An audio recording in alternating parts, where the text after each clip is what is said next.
Salam l'équipe, salam la team des Z, j'espère que vous allez bien.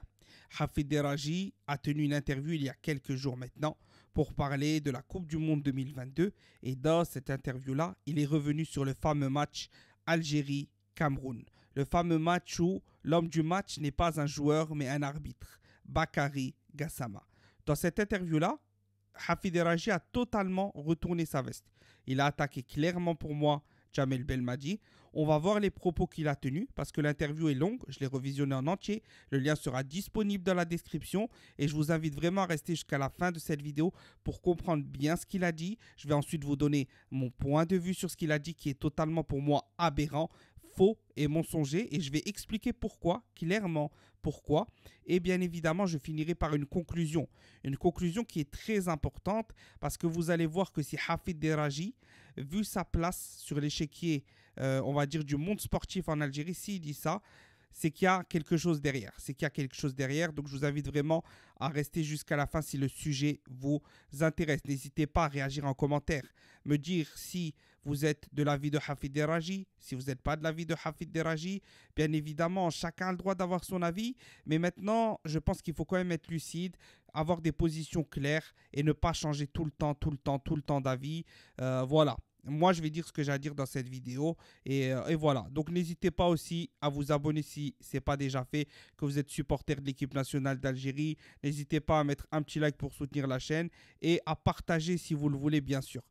Donc, on rentre dans le vif du sujet. Comme j'ai dit, la vidéo sera disponible dans la description. Vous pouvez aller la voir en entier. Elle est en arabe, elle est longue. C'est à peu près vers le milieu de la vidéo où il y a à peu près 5 à 10 minutes de passage sur le match Algérie-Cameroun, Belmadi, l'équipe nationale. Bon. Donc, on va résumer de manière très brève. Hafid Deraji, dans cette vidéo-là, il a attaqué Belmadi parce que le journaliste lui a parlé des responsabilités de la non-qualification de l'Algérie à la Coupe du Monde. Hafid Deraji donc, a dit qu'il y avait plusieurs responsabilités partagées. D'accord? Donc l'arbitre, les joueurs, ceci, cela, voilà, etc. Mais quand le journaliste lui a dit « Mais qui est le premier responsable? Si tu dois en choisir que un, le premier responsable, qui est le premier responsable ?» Il a dit le premier responsable est Jamel Belmadi. Peu importe ce qui s'est passé pendant le match, ceci, cela, il restait 1 minute pour se qualifier et il n'a pas tenu, c'est la responsabilité de Jamel Belmadi. Il a aussi dit ensuite, un peu plus loin dans le passage, que pour lui, Belmadi à ce moment-là, il aurait dû démissionner. Il aurait dû poser sa démission. Donc, il était pour le départ de Belmadi.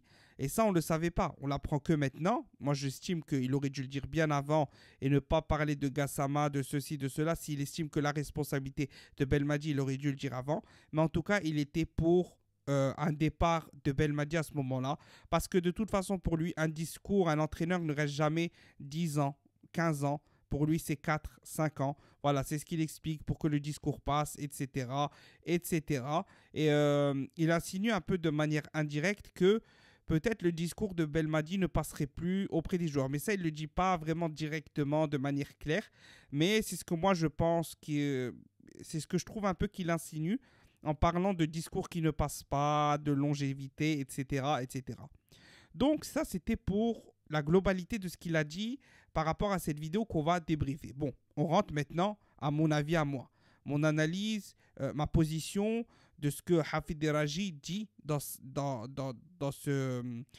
cette interview-là sur Belmadi. Alors moi, je vous arrête tout de suite. Ma position est claire depuis le début. Bien évidemment que les torts sont partagés. Mais la responsabilité de Jamel Belmadi n'excède même pas 10%. Parce que, bien évidemment, quand Hafid Deraji dit ceci, cela, la responsabilité de Belmadi, comme j'ai oublié de le dire dans la vidéo, il disait comme quand il a gagné la CAN 2019, le premier responsable de cette réussite, donc du bienfait de cette victoire, est Jamel Belmadi. Mais là, ça ne marche pas. Hafid Deraji, ça ne marche pas. Pourquoi? Parce que là, tu as un arbitre, pas qui a faussé le match, qui a volé le match. C'est autre chose. C'est pas quelqu'un qui a commis une erreur, 2 erreurs, deux petites erreurs ou 3 grosses erreurs. Non, là, c'est un vol. C'est-à-dire que il y a eu tellement d'erreurs que ça revient, on ne peut plus parler football de ce match-là. Ce match-là, on ne peut pas le décortiquer footballistiquement parce qu'il ne tient pas la route. Il est incohérent et il est encore une fois incohérent. Tu ne peux pas débriefer ce genre de match-là sur le plan footballistique de manière 100%, 100% authentique, 100% je ne sais quoi. Ce n'est pas possible. Ce n'est pas possible. Il y a eu beaucoup trop d'erreurs d'arbitrage volontaires. Il y a eu un travail psychologique fait sur les joueurs en les engueulant à chaque fois qu'ils venaient les voir, etc., etc. Donc à partir de ce moment-là, Belmadi ne peut pas avoir la responsabilité à 100%. Ça, la responsabilité à 100%, c'est dans un match normal. C'est dans un match normal.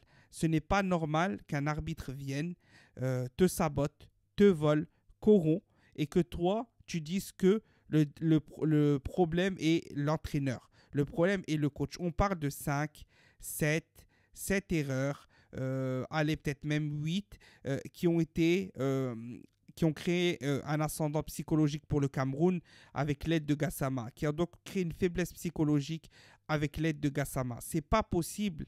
C'est pas possible de dire que Belmadi est responsable, est le premier responsable. Qu'il ait une responsabilité, oui, on peut débattre.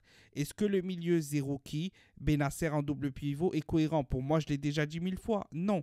Est-ce que faire entrer Touba aussi tardivement, est-ce que ça aurait pas pu être fait plus tôt? Peut-être que oui. Est-ce que faire entrer Belfodil à la place d'un Taharat en fin de match, donc un Belfodil qui est plus haut, donc il n'est pas dans la surface de réparation au moment de défendre, est-ce que c'était un bon choix? La réponse est certainement non. Belmadi s'est peut-être trompé, mais le match est tellement incohérent, tellement vicieux, tellement trafiqué que tu ne peux pas dire que Belmadi est le premier responsable. D'accord? Ça, c'est ma position à moi. Sa responsabilité n'excède pas 10%. On ne va pas revenir qui est le premier responsable, etc. Je pense que je l'ai assez dit en vidéo. Je vous ai assez dit qui est impliqué, pourquoi, que ceci, que cela, etc., etc. Bon, bref.